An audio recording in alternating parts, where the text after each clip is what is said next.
We're supposed to be spending the winter in the desert of Quartzsite, Arizona. In a matter of minutes, all of those plans changed. We'll tell you about that on this episode of Roaming with Rosie.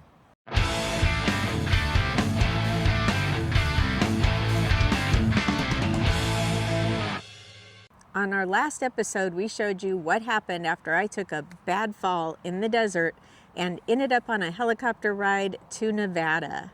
So go back and check that video out. What this video is about is what happened after that.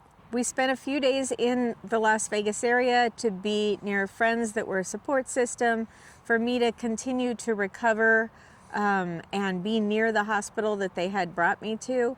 But then we just needed to decide where we wanted to continue that recovery.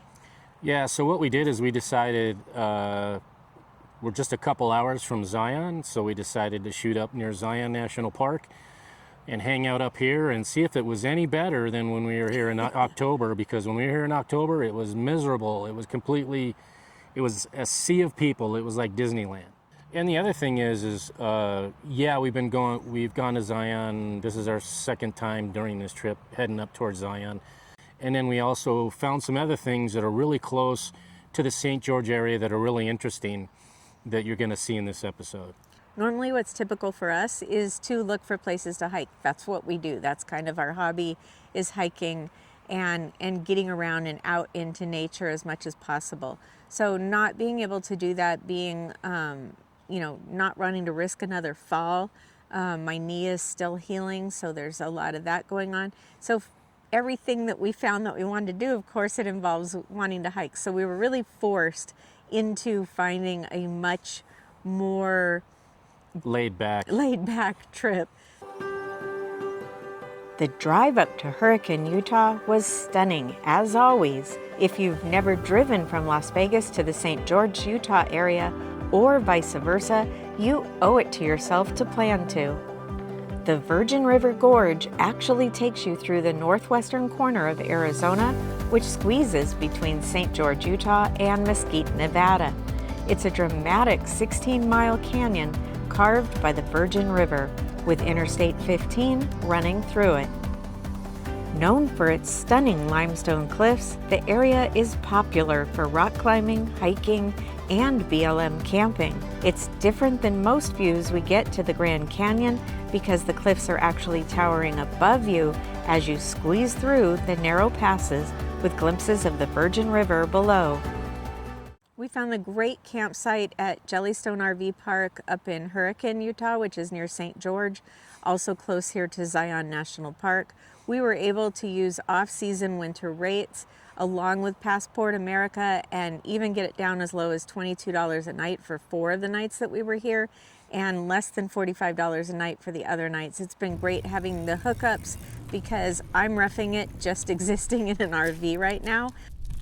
We're out here taking a walk here at Jellystone. We're able to get $22 a night with our Passport America in the off season. This park can go for up to $200 a night in the summer. So midweek in the winter with Passport America, awesome price, and the weather, look at us. Utah, the weather's just amazing right now, so we got a really nice week to relax and recuperate, right? Yeah. Except the refrigerator. There is no recuperating when you own an RV. One thing after another. Refrigerator froze up, evidently, and Jamie figured it out. All of a sudden, the refrigerator wasn't cooling when I got up this morning. So he figured out how to defrost it and get it working again. So right now, we're just taking a walk and exploring what's here at Jellystone RV Park. There's a lot of construction going on here in the off-season. It looks like an obstacle thing, like ropes and things like that. Does it look like it's under construction or just closed for the winter? Well, it looks like they're still building part of it. That's what it looked like to me, that they're building it. Since our winter plans had involved being along the Colorado River and not getting wet, we didn't pack bathing suits. Thought we might go kayaking. That actually was the plan, was to go kayaking down at Imperial Dam with our friends from Switching Gears RV Diary. So we didn't get to do that. But this is a very, very nice, unexpected segue to our travel caused by a pretty serious accident. The rate to camp in this same spot for a week during the seasons where all of the water attractions are open is about double, and they add on seasonal campground fees.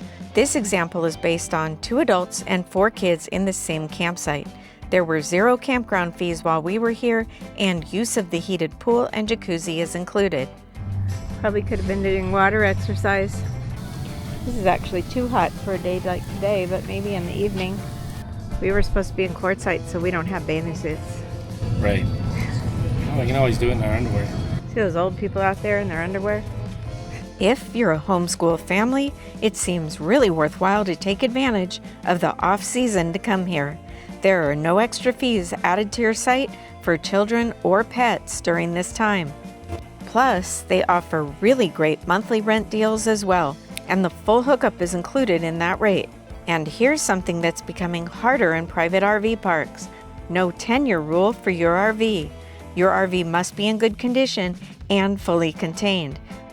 It has been much easier than boondocking with one of us with an injury and needing to heal. Right, yeah, it has. When most people think of St. George, Utah, they picture hiking trails, red rock climbs, mountain biking, and long days out in the sun.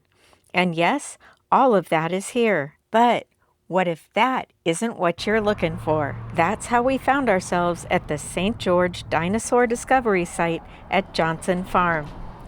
This isn't a roadside attraction with fiberglass dinosaurs out front.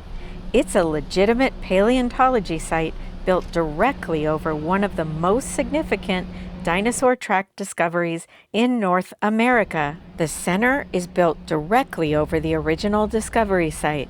When you walk inside, you're looking at the actual fossilized ground surface, not replicas.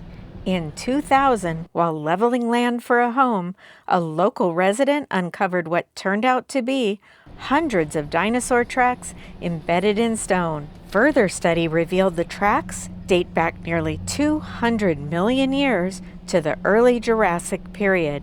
At that time, this entire area looked nothing like the desert we see today.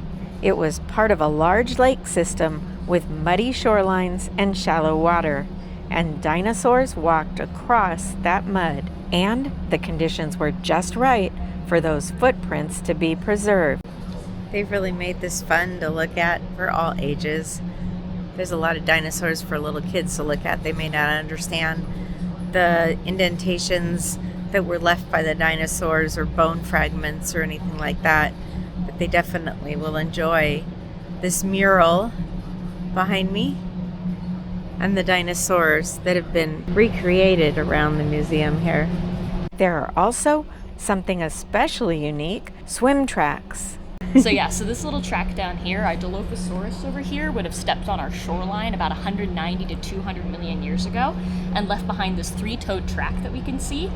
Then water carrying sand, mud, all sorts of different debris and stuff would have very gently flowed over that track. And we need to make sure it goes like not too fast, not too slow. We kind of like to call it like the Goldilocks syndrome here. And that would have filled in that track naturally over time. And then as these rocks hardened and turned into stone, that would have made a natural cast of that. And then what we did at this site is there was a bunch of blocks sitting over this, actually about 30 feet of dirt. And then the blocks sitting right over the top of this, when they're flipped over, they have the natural cast that you can see here. There are ripple marks from ancient water, fossilized fish, and clear educational displays that help make sense of what we're seeing. Most of it is indoors and climate controlled, which matters in southern Utah. The walkways are smooth and level, you can move at your own pace, and there are benches throughout the exhibits. There's lots of seats in here to just sit and look at it, but it's really helpful to me because it's walking around. My body's still healing even though everything seems normal, and I get tired really easy. So it's great, there's chairs everywhere in here. For travelers like me who may not be feeling their strongest, and let's be honest, many of us aren't all the time, or if you have little ones running around, this is the kind of stop that lets each of you experience something meaningful without wearing you out. and it makes a great half-day stop. There are actually more beautiful, non-strenuous things to see and do near St. George. Jellystone RV Park is close to 3 of Utah's state parks. Just minutes from Jellystone is Utah's most visited state park, Sand Hollow. With a blue water reservoir surrounded by red rock scenery, there are activities for any level. There's plenty of less vigorous things to do too. Lakeside picnics, fishing, or simply sitting by the water and taking in the views. And the views are amazing from the campgrounds as well. Nearby is also Quail Creek State Park. We enjoyed the scenic views driving along this reservoir. The campground was pretty empty, and the most popular thing to do in winter seems to be fishing. When we visited in October of 2025, we really enjoyed St. George's Snow Canyon State Park. Of course, I was able to tackle many of this park's fantastic trails then. There is still plenty to see from the scenic drive and several short walks to amazing views. But as we said, this week's plan is very different than the past. The goal is to stop feeling defeated, but don't overdo it either. We're looking for the Goldilocks of things to do near St. George and Zion. Today, we're headed to Red Cliffs National Conservation Area.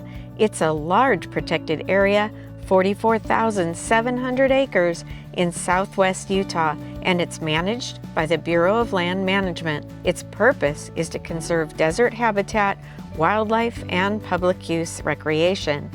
And it's especially known for protecting the desert tortoises.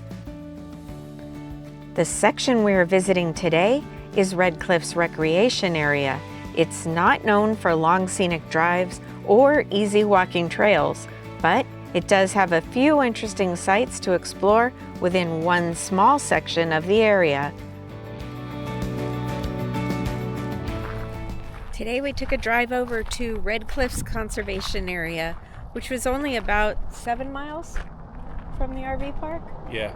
We looked at some videos and it looked like there's some nice little bit of driving here. You can't really go back in there. It's mostly hiking trails. It's not smart for me to do hiking trails right now. So we just came to see to look at these beautiful views here. It would be nice if there was a scenic drive, but we'll see what we can. So this is the Orson B. Adams house. It has been redone. I think there's some other pictures down here of what it looked like before they redid it.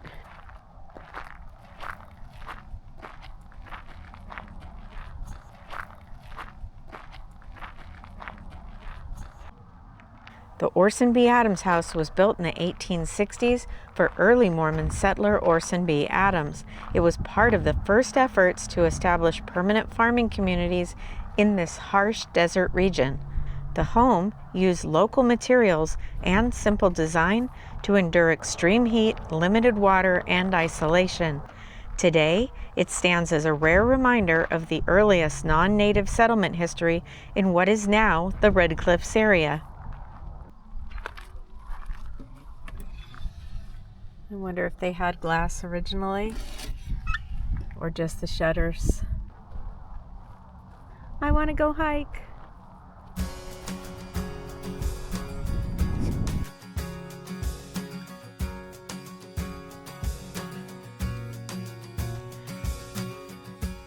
The campground here offers shaded sites, paved access, picnic areas, and basic amenities like restrooms and potable water.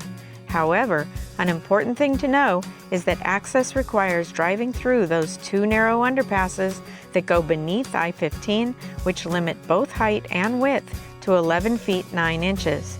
So, camping here is best suited for small RVs or visiting by car or tent camping. We parked in the picnic area's day use slot to have some lunch and decide if I could manage any of the trails accessed from here. We're going to take a walk on what it looks like is a very easy trail, but you do have to walk through the picnic grounds, which is why I was finding mixed lengths for this trail. So we're taking the Silver Reef Trail to the Dinosaur Tracks area, which is what we wanted to see. It is $5 to park anywhere within the park. You can use the QR codes and pay for it, or your national park passes work here, so our lifetime senior pass works here as well, so we just hung that up. It was clear that the most popular trail is the Red Reef Trail. It's 1.5 to 2 miles long. It's considered easy to moderate, featuring water pools, small waterfalls, and a narrow rocky canyon. As much as I would love to hike one of those, we decided on the very short Dinosaur Tracks Trail. We followed Quail Creek to the set of stairs that took us to the start of Silver Leaf Trail, then quickly saw the sign for Dinosaur Tracks. There's a very short scramble up to see the tracks. So I was kind of hoping there wasn't going to be an elevation gain, but I know there was a 0.2% or 0.02, so it's probably right here. Spring here already. Things are starting to bloom and there's bees, even though there wasn't really any water or snow or rain this year to measure. It's probably what I should not be doing, but it feels good. There we go. If you can make it, you get to see tracks much like what we saw at the Dinosaur Discovery Center. This Jurassic Age sandstone exposes the footprints, making them really easy to see. There's tracks right here. There's another one right there. Put my foot here so you can see.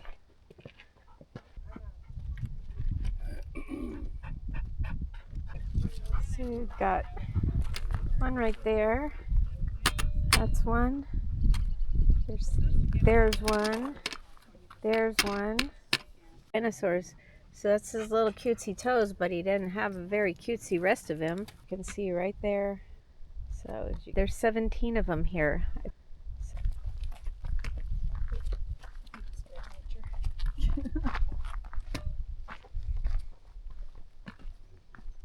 Going forward, we're going to do more of our RV travel videos in this format. We're still going to showcase the places that we visit, the highlights, the lowlights, things you need to be aware of, and we're going to tell you any other pertinent information that you need to plan your RV trip there. We really hope you enjoyed this video. If you did, we'd really appreciate it if you'd share it with your friends and family on social media. And if you're not yet a subscriber, go ahead and hit that subscribe button. And as always, ring that little bell, because that way you'll be notified anytime we upload new content. And make sure to leave a comment, that way you could be part of the conversation. Until next time, we'll see ya. We'll see you. I got feral gas. What is feral gas? Is that like a feral cat? You got feral gas. I have feral gas right now after eating my Jersey Mike sandwich. But they also have feral gas for your RV. Does that make your RV smell bad? Only when you're burning the feral gas. That's a wrap, roamers. If these adventures and tips are keeping you inspired, subscribe and watch another one. Your next RV tip or destination is just a click away.